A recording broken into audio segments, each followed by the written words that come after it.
So I thought I'd just share a little bit about Seattle. How many of you been to Seattle? Oh, good. Great, great. So I started off with sort of the typical picture of Seattle, what people think of if they watch Frasier or whatever.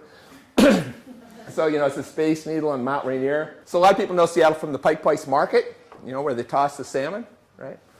And a lot of people know Seattle from Starbucks. This is the home of the world's first Starbucks. I apologize for that. Home of Bill Gates and Microsoft. Home of Boeing airplanes. But what I love about Seattle are neighborhoods, and most people don't see those when they come to Seattle. They just stay downtown. We have Seattle has a population of about 600,000, and we have over 100 neighborhoods. And a lot of it is our topography. We have hills and valleys everywhere, water absolutely everywhere, not just in the sky, but on the ground, and with lakes and Puget Sound, Ship Canal, and Duwamish River, and it really defines very distinct places. And each place usually has its own business district. It has its own elementary school, so it's a real sense of neighborhood in Seattle. And our neighborhoods are scaled more like 5,000 people, 5 to 10,000. And people really identify with their neighborhoods, and it provides an opportunity to develop a strong sense of community, and it's really the basis for a lot of local action. We've had grassroots neighborhood groups there for years. Some of them go back over 100 years, and they have their own clubhouses, very strong, very independent of one another, independent of city government. So here's just some pictures of neighborhoods. They're defined by their distinct character. So this is Pioneer Square. This is about as historic as we get in Seattle. I used to be in charge of our historic preservation programs, and it was so embarrassing when I go to Europe or even come to Australia, because anything over 25 years is eligible in Seattle. If you saw Sleepless in Seattle, you recognize this neighborhood. This is the Floating Homes Association. So it's a very small neighborhood, about 500 people. It was just made up of the floating homes. So it's that distinct character of the housing types that really helps to define the neighborhoods. And the business districts, as I said, just about every neighborhood has a business district in its center. So it's a place where you can live, learn, work, play all in the same place, like our old villages. And this is a typical house in the Ballard neighborhood. This particular house was a house that was lived in by a woman who was 85 years old. She'd lived in this house most of her life, and a developer owned the property on either side of her, and he asked if he could buy the property so he could tear down her house and put in a large mixed-use development. She said, "I'm not selling." He said, "I'll give you $1 million." Her house is worth $150,000, just a tiny little house on a tiny little lot. She said, "I'm still not selling. My community is worth more to me than $1 million." So the developer responded. It's sort of a symbol of how so many people are experiencing community these days, I think, where they feel powerless in their neighborhoods. They feel like their neighborhoods aren't being shaped by the people who live there, but it's really being shaped by outside money, by outside powers, whether that's the state or the city. And largely in response to this, and this was happening increasingly in the late 1980s, where more and more people were moving to Seattle, and in the process just greatly changing the character of the city. We're getting really ugly apartment buildings and single-family neighborhoods, changing the character, increasing issues with parking, with traffic, and people feeling like government just wasn't being responsive enough. Or people concerned the city was putting too many resources in big projects downtown and not enough into the neighborhoods where the people lived. And that was also a time in which we were going through increasing issues with gangs and drugs and violence in our neighborhoods. And people saying, "Hey, we're paying our taxes. Why isn't government being more responsive? Why aren't they taking better care of us?" And in response to that, these active groups I talked about became increasingly active. I was a community organizer at the time. You're familiar with Saul Alinsky? Very confrontational community organizing. Came out of the labor movement in the 1930s. And he basically said, he took the labor model and said that we figured out how to achieve power in the workplace. Now we need to figure out how to have power when people go back to their neighborhoods, because they've got good working conditions, they've got decent wages, but when they go back to their neighborhoods, they have no power. So he basically says there's two kinds of power in our society. There's the power of money, and there's the power of people. If you don't have a lot of money, you better have a lot of people, because that's how you make change. So he brings people together to do very confrontational actions. That's the school of organizing that Barack Obama was trained in. So he was trained by the same guy who trained me in community organizing. I just missed some lessons, I guess.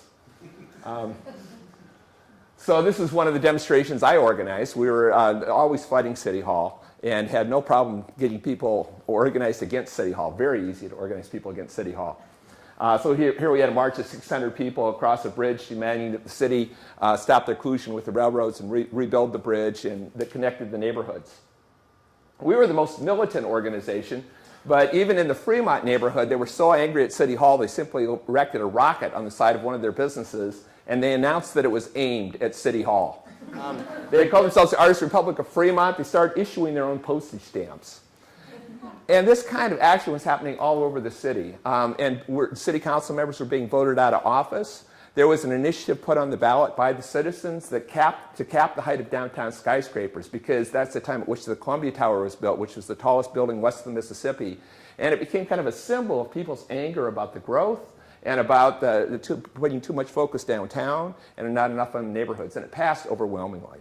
So all of this was kind of a wake-up call to City Hall. And in 1988, they established the first ever Department of Neighborhoods. The first time a city department had been organized the way the people had organized themselves by community rather than into just functional silos. And I got surprised in my life because I got a call from the mayor, Charlie Royer, and he said, "I'd like to appoint you to be the director of this department." The reason I was surprised is I'd only had 2 interactions with him prior to that time. One was when we picketed his house, and the other was when we released a live chicken in his office because he backed down to a campaign commitment, so we called him Chicken Charlie. So I'm still not quite sure why I got appointed, if he's just trying to get me off the streets, or if it was payback, because it was a pretty controversial office when it started. It was a divided vote of the council over the objections to the mayor, so there wasn't exactly a mandate for this office. But what I realized was if I was going to keep that job for very long, I couldn't just train people how to release chickens in the mayor's office, right? So the idea became, how do we create more of a partnership between government and communities? How do we get people in communities to start thinking government as an extension of themselves, to think of themselves as citizens rather than as ratepayers? That absolutely every form of government has ratepayers, but only democracies have citizens. And what's scary to me in our society is that more and more people are thinking of themselves only as ratepayers. And on the other side, I think too often government just thinks about people as customers. And the inverse relationship is for people to think of themselves as citizens, or as taxpayers. So we try to figure out, how do we change that? How do we get government to really value the contribution community can make, and how do we get communities to see government as an extension of themselves? And so I think there's 3 major shifts that need to be made to move in that direction. The first one is that the role of government, NGOs, is to really address the needs that can't be addressed by the community. That's why we establish government. We often say agencies need needs. That's our bread and butter. If there weren't needs, we wouldn't have jobs. So it's really important that government identify the needs in the community and figure out how to support those. But if that is our only vision of the community, if our only map of the community is this map, we're looking at all the problems and just doing a needs assessment to figure out how we can be most helpful, we're only looking at half the glass, and frankly, we're looking at the useless part of the glass, the part that you can't do anything with. Just got this cartoon out of the New Yorker, and I think it sums it up pretty well. And the basis for partnerships is to really focus on another map of the community, which is their strengths. Because if both government and the community are focused on their strengths, then it's a basis for real partnerships. Then the community's bringing something to the table. They're bringing resources to the table. If all they're bringing is a list of needs, all the power is with government. There's no power in the community. And it's a way to greatly multiply the resources, so it becomes really in government's interest to partner with the community, because it's about multiplying resources and getting a lot more work done. The second major shift that needs to be made is from top down to bottom up. Government needs to drive certain decisions. A strategic plan for the state needs to come from the state, and you can't. It's hard to do that neighborhood by neighborhood. It's hard to do a transportation plan neighborhood by neighborhood. Somebody's got to coordinate that and put together a central plan. But if we really want to work with communities, we need to move beyond citizen engagement, community engagement, to community empowerment. And here's what I see as the difference. That citizen engagement is about involving citizens in the government's priorities through the government's processes.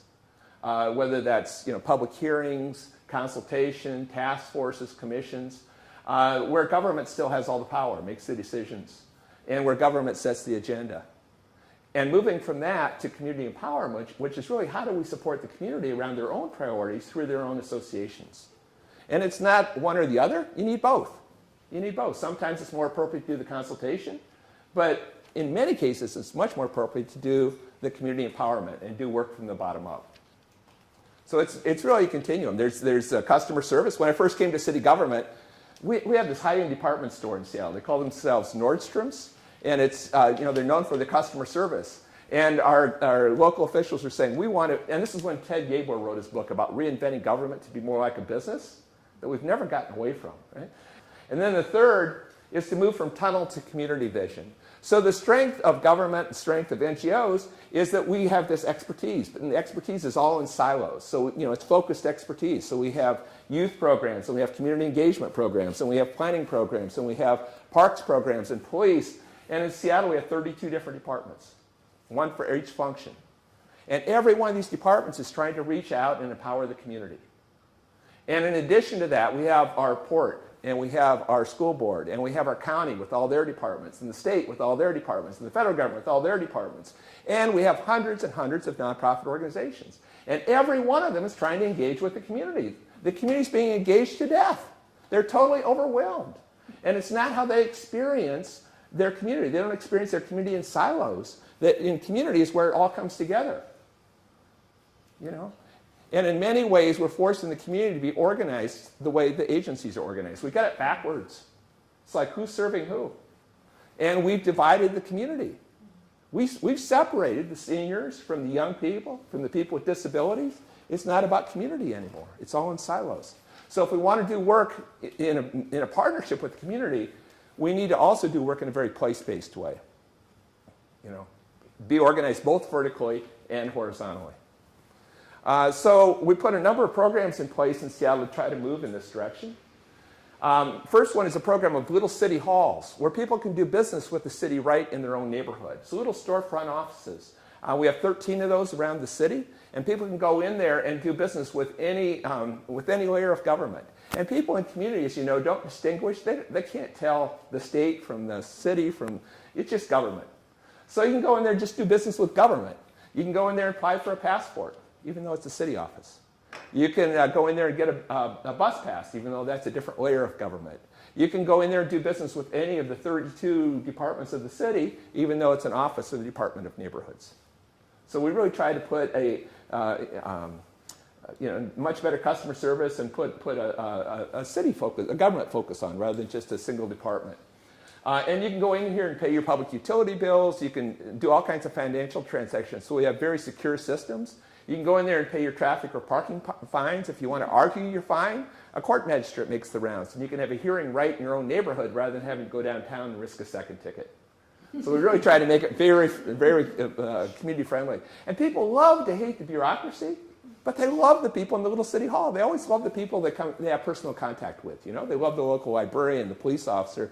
It's just the bureaucracy that people hate, right? So it puts a personal face on the bureaucracy. The key resource we have, though, in each of these little city halls is somebody we call a coordinator. And these coordinators are staff employees of the Department of Neighborhoods, but they often refer to themselves as overt double agents because they're very clear that they're working for both the community and government. And their job isn't to advocate for either one, it's to help the two of them connect. So they're people who really get to know the community inside and out. They know all those different networks, not just those networks that are organized to deal with government, but all the different ways people are organized in community, in faith-based groups, school-based groups, youth groups, all these different networks. So they really are trusted. They're able to bring these groups together in what we call district councils so they can start to meet each other, start working towards consensus, work towards common vision, share resources. But they also know city government inside and out.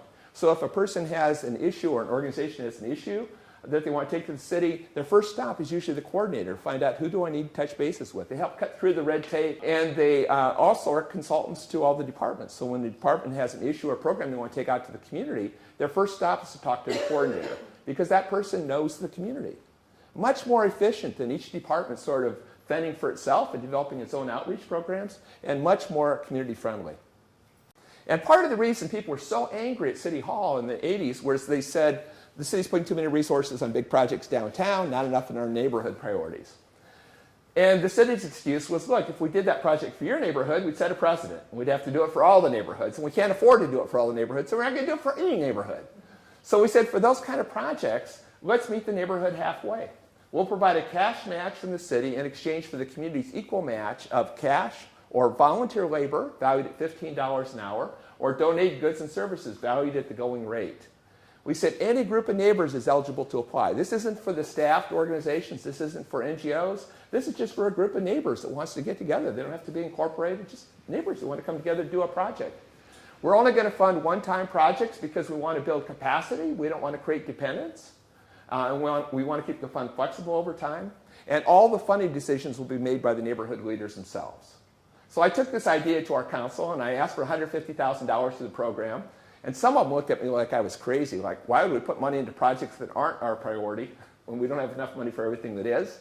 But finally, after a lot of discussion, they passed it on a vote of 5-4, not exactly a mandate. And that first year, we supported 22 community self-help projects with the fund. They were so popular that the next year, our council voted unanimously to increase the fund to $1.5 million. And they subsequently increased it to $4.5 million a year. So that we support about 400 community self-help projects every year. We celebrated the 20th anniversary of the matching fund last year, and over that period of time, more than 4,000 projects have been completed. You go to any neighborhood, you can see evidence of them, greatly reinforcing the unique character of that place, making it really interesting projects. I'll show you some examples. The city's $50 million investment over the years has leveraged $70 million in community resources that under the old model, where people were expecting government to do everything, never would have been tapped. Just resources sitting there underutilized.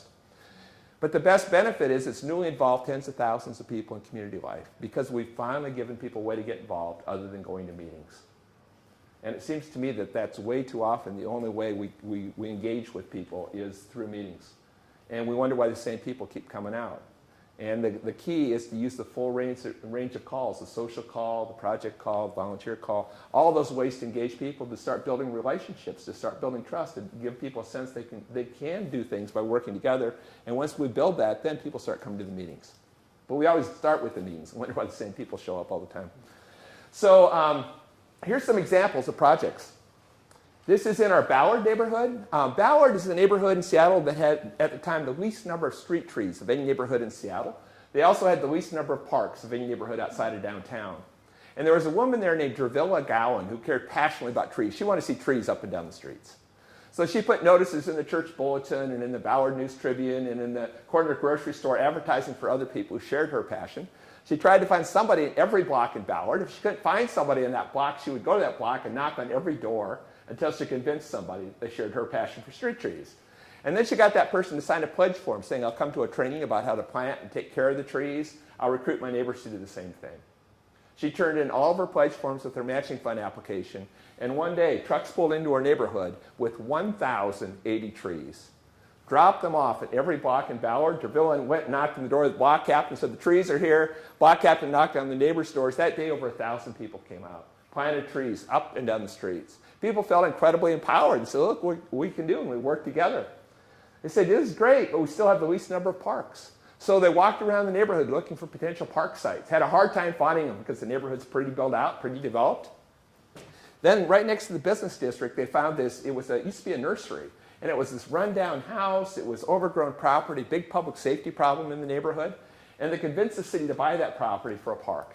And the city had some open space bond money, but no money to design or build the park. So the community did it themselves.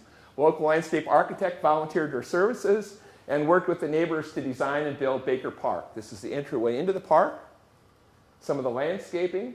There were some beautiful trees in this park, and one of them had died, and they're trying to figure out how to remove it. Then one of the neighbors who was Native American had a better idea and carved it in place as a totem.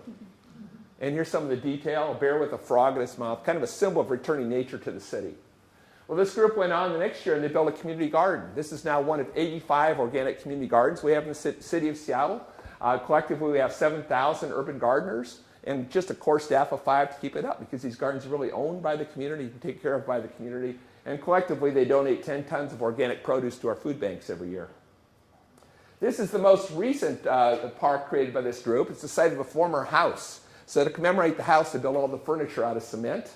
They built ball fields. They built playgrounds. They restored a salmon estuary. They renaturalized a natural area. They worked with the kids to build a skate park. Well, they said, this is great. We've made our neighborhood environment a much better place, but we're concerned about what's happening to the planet. So they organized an all-volunteer group called Sustainable Ballard. And the big event they have each year, and I'm speaking at it this weekend, is the Sustainable Ballard Fest. And they have music, and they've got food to attract people, and they have booths to educate people about what they can do to reduce their carbon footprint.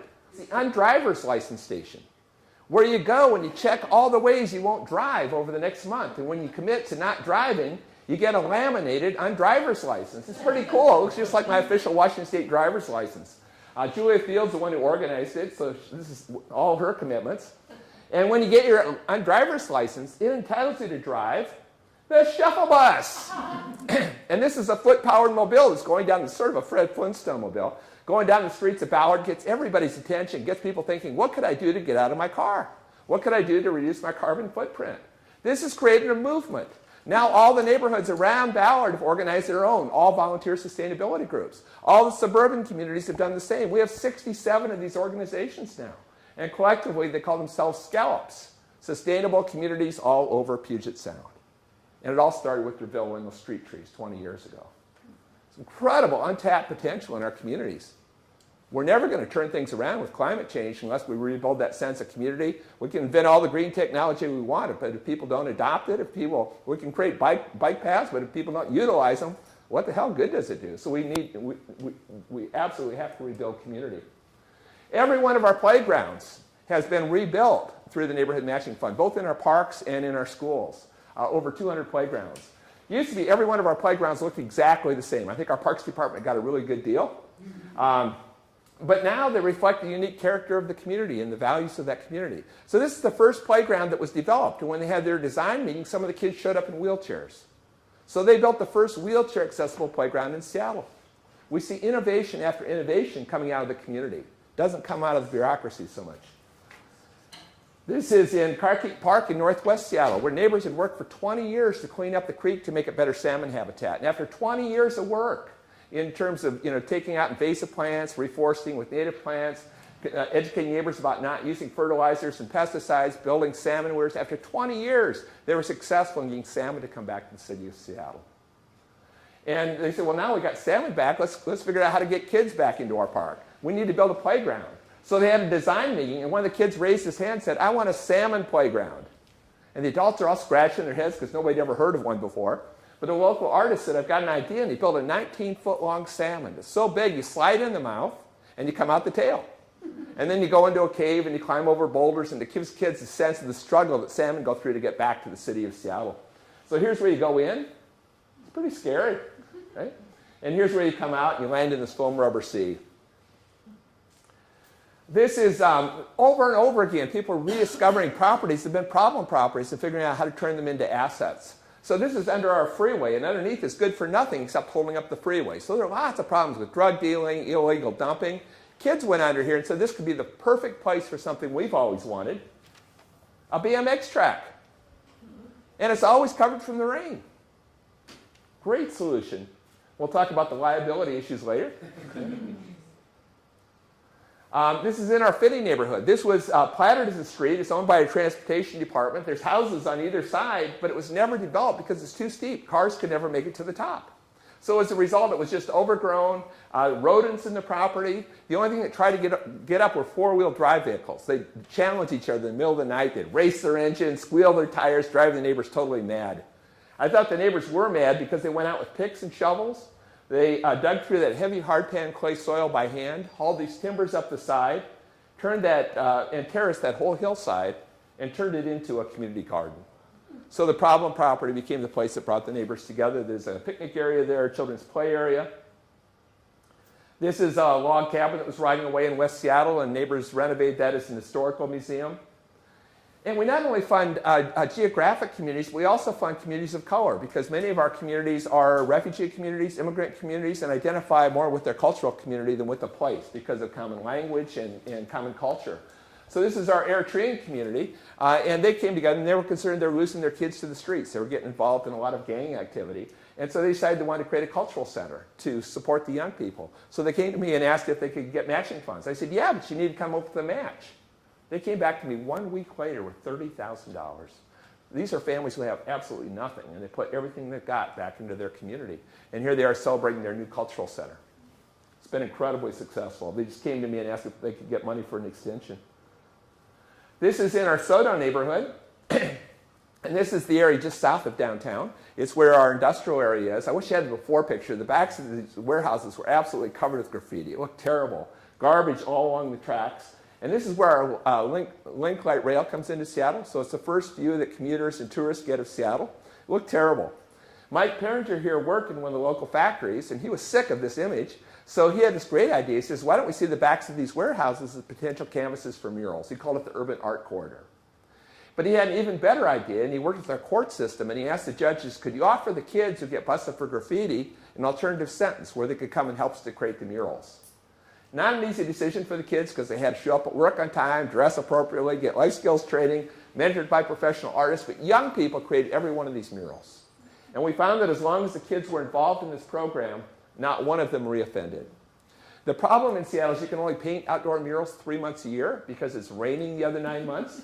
So Mike had another great idea and got a warehouse to donate their space. And in there, young people create murals on 4x8 sheets of plywood. They put those around construction sites to beautify the construction sites. The developers pay for those murals, and it keeps the program sustainable over time. Lots of public art, a very different kind of public art than we used to have, we still have in Seattle, where the Arts Commission commissions it. It shows up in the middle of the night. People wonder what the hell it is, where it came from.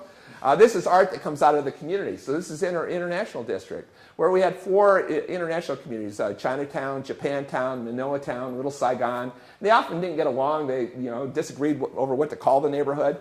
So finally they came together, and each culture recognized they had dragons in their culture. Just each dragon was a little bit different. So they came together and developed a composite dragon that they could all get behind. And they have 17 dragons climbing up the utility poles, again, to create a sense of identity for their shared neighborhood. This was one of our first projects. I thought it was going to be our last. This is another area that was a problem property underneath the freeway. And again, no legitimate purpose to it except holding up the freeway. So underneath with just lots of public safety problems. I think any other neighborhood, they would have put fencing up on either side to keep out the problem. But this is in Fremont. It's a little different. They got lots of artists there. And so these artists said, this is kind of cool space. It's almost like a cathedral. It's got this high ceiling, big columns. They started calling it the Hall of Giants.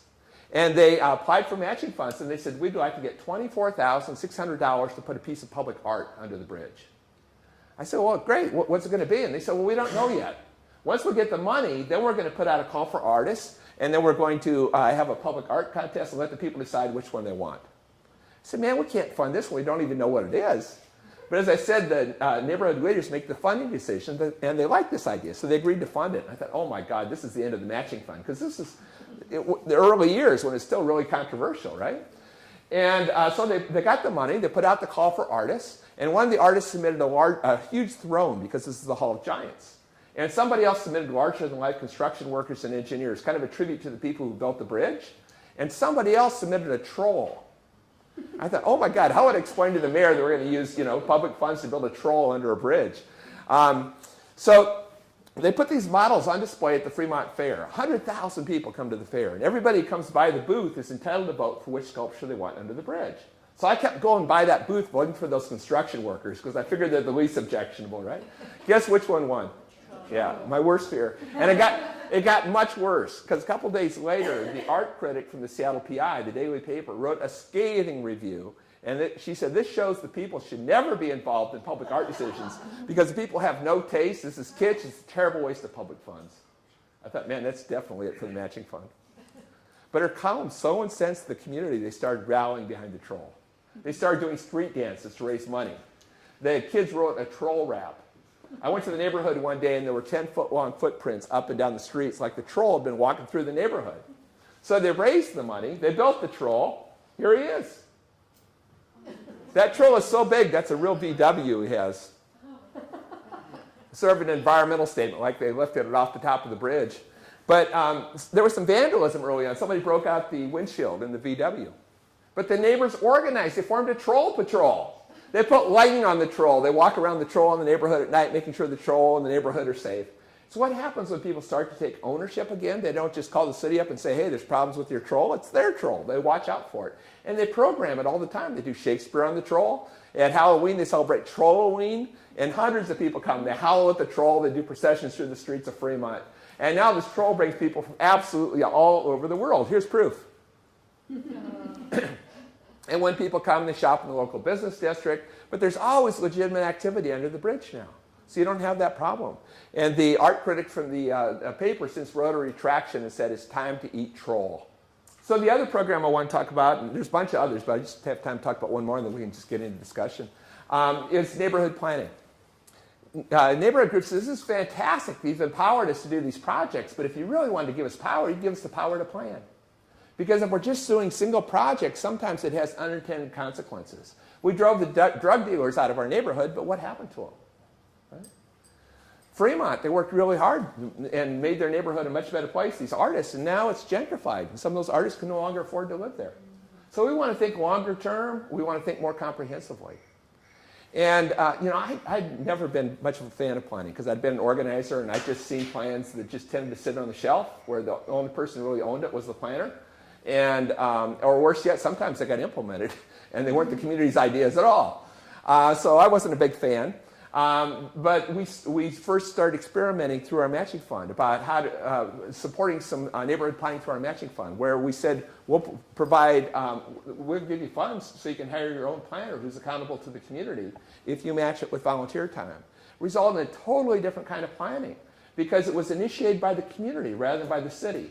And we all know that when it's the community's idea, they're going to make it work. If it's the government's idea, they're often kind of skeptical about what's the agenda here, and they never feel ownership. Right? And secondly, they were able to define their own scope of work. When our city did plans, they were done out of a siloed department. So usually it was just a land use plan, and there's nothing more controversial than a land use plan, particularly when it's in isolation from everything else. Right? And third, through this, they could hire their own planners. So that made a huge difference. So they looked for somebody who not only had good technical expertise, but somebody who's really good at involving people and who understood the value of involving the community. It wasn't just going through the motions. And then finally, they had to put together a match. So the match was hundreds and hundreds of people involved in the planning process. So when the first plan was done in my neighborhood in Columbia City. And when that plan was done, there were 250 people in our council chambers demanding that plan be implemented. It wasn't just the planner and their task force. It was a whole army of people. And as a result, the council said, yeah, we'll adopt that. But they said, that's not good enough. And they started inviting the mayor out every year for an accountability session. So we want to know what you did to implement our plan over the past year and how it's in your work program and budget for the next year. So they weren't allowing this plan to just sit on the shelf. They put way too much effort into it. But I think more importantly, they took a lot of responsibility for implementation themselves. So they recognized there's a lot of things communities can do. It was their own plan. So most of the recommendations are being carried out by the community itself. So here's how it played out in Columbia City. There were a whole series of recommendations. The key recommendation they had, this is a very low-income, multicultural community with the highest percentage of kids of any neighborhood in Seattle, but no community center.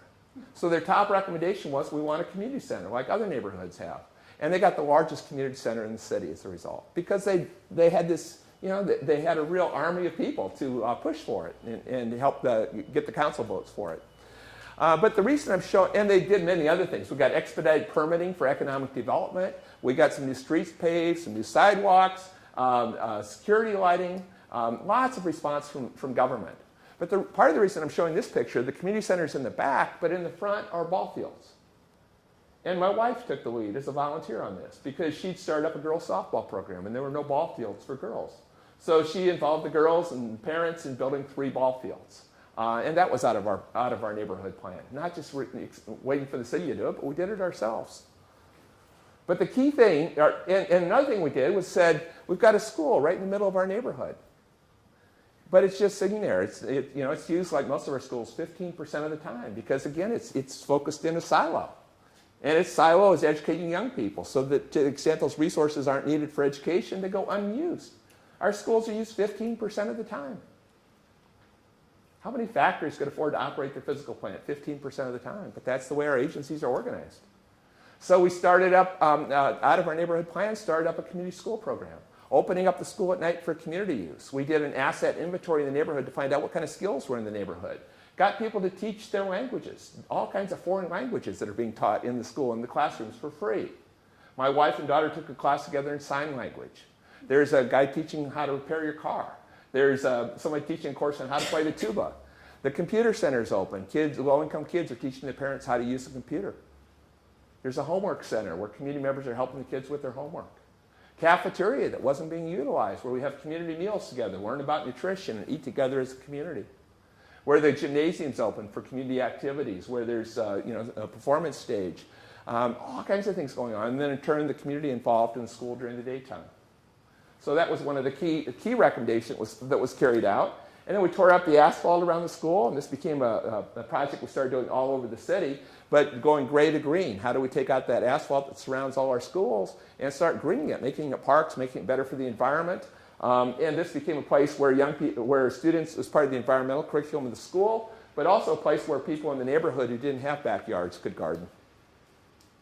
But the key recommendation was that we had a business district there. A wonderful little business district. It was an historic district, as historic as we get in Seattle. So it was declared an historic district in the 1970s to preserve the facades. And that's about the time I moved into the neighborhood. Soon after I moved in, the neighborhood started to go downhill. I like to think it wasn't just me, that it was the big box retail and the malls, but we started losing businesses out of our business district, one at a time. We lost our furniture store, we lost our pharmacy, we lost our hardware store, we lost both the clothing stores. As more and more businesses moved out, they became boarded up. We got more and more prostitution, drug dealing, other crime, and then the rest of the businesses moved out. So we lost our theater, we finally lost our supermarket. By 1995, we had hardly any businesses left. We had actually more business going on outside the businesses than inside. So that's the time at which our neighborhood plan was done. So we said, as a community, our responsibility is going to be to revitalize this business district. So we organized a town hall meeting. And we used the oldest trick in the world. We said, we'll give you free pancakes if you show up to our town meeting. And we had the largest space we could find, which is the Filipino restaurant on Rainier Avenue.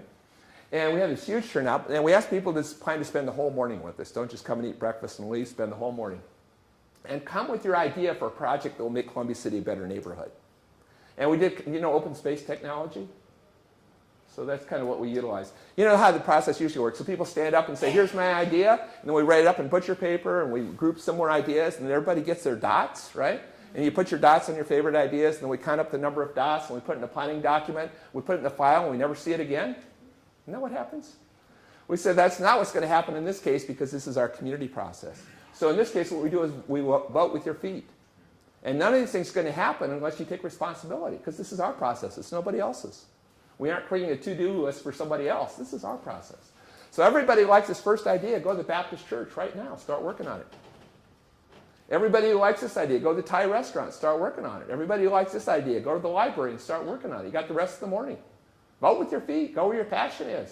If you don't like what's going on in that group, go to a different group. The first town meeting, somebody came, and so many projects happened that we came back the next year to celebrate these projects and kick off another round. So it's been going on for years now. But somebody came to the first town meeting and said, we've got this block-long blank wall, the dairy plank, that's a gateway into the neighborhood. It's covered with graffiti, sends a really negative statement about our neighborhood. And this guy was a recent immigrant from Mexico, a muralist. He said, I'll create a mural if everybody will help me paint it. So we had dozens of people on the scaffolding painting what we love about our neighborhood, its multicultural heritage. And then there was a Christian Science church that had been closed for years, and somebody came to town meeting and said, let's renovate that as a multicultural center, surround our young people with the arts. And so that brings in people for performances on weekends. And when they come in, they shop in the local retail, they go to the local restaurants. Somebody said, we're never going to get businesses in unless we make it look better. So he said, I work for the Port of Seattle. I'll get them donate a shipping container. We filled it up with all kinds of cleaning equipment. And on the weekends, volunteers come and they clean up the business district to make it look better. Somebody had a great idea. And so we still have a few restaurants left, but they're afraid to open up at night because of the crime. So they just serve lunch. So he said, why don't we give a reason for people to come out en masse on a Friday night? We'll get different ethnic music in each restaurant. People can walk from restaurant to restaurant and listen to music. Call it Beat Walk. Had a hard time talking the business owners into this because they hadn't had a good experience at night, but they finally agreed. First Beat Walk, the streets are lined with legitimate activity. And it was so successful that the business owners begged and said, could we do this again next month? We've now been doing it for 15 years. The number of venues just keeps growing. Talked about how we'd lost our supermarket. Somebody said, let's see that as an opportunity. We've got that huge parking lot around there that's not being utilized. So volunteers organized a farmer's market. We now get 2,500 people out on Wednesday nights. And when they come down, they patronize the local businesses. Here, kids from the local schools selling their plant starts at the farmer's market. Local artists create these kiosks to showcase all the events, as well as panels showing the historic buildings. I wish I had the before picture on this one too, but this was the most rundown storefront in the district. And somebody said if we fix up the worst facade in the district, maybe we'll get other business owners to fix theirs up. And somebody said that won't do any good unless we get a business inside. And somebody else said, how about a bike store? Because there's no bike store in the whole community. Somebody else said, how about a nonprofit bike store? So volunteers renovated the business to make it look like this. They got people to donate their used bicycles. They've just been sitting in their basement for years, not working. And they train at-risk youth how to fix those bicycles. And by the time the kids graduate from the program, every young person gets his or her own bicycle. Now they formed a bicycle club, and they do regular bike rides around the neighborhood. The older kids do the Seattle to Portland bike ride. They do annual bike swaps, so as the kids grow, they can swap up for larger bicycles. Now they fix so many bicycles that hundreds of kids have earned their own bicycles. They're donating bicycles to foster kids, to homeless families. They're sending 500 bicycles a year to the people of Africa. This is out of a neighborhood that was seen as a place with nothing but needs, both internally and externally. Well, despite all these projects and so many others, there was one block in this historic district we couldn't get any businesses to come into. We kept trying to market it. Nobody would touch it. Been boarded up for 15 years. Finally, somebody came to a town meeting and said, look, if we can't get real businesses, let's pretend. So we paint, and we asked, what would you like? And they said, we'd like an ice cream store.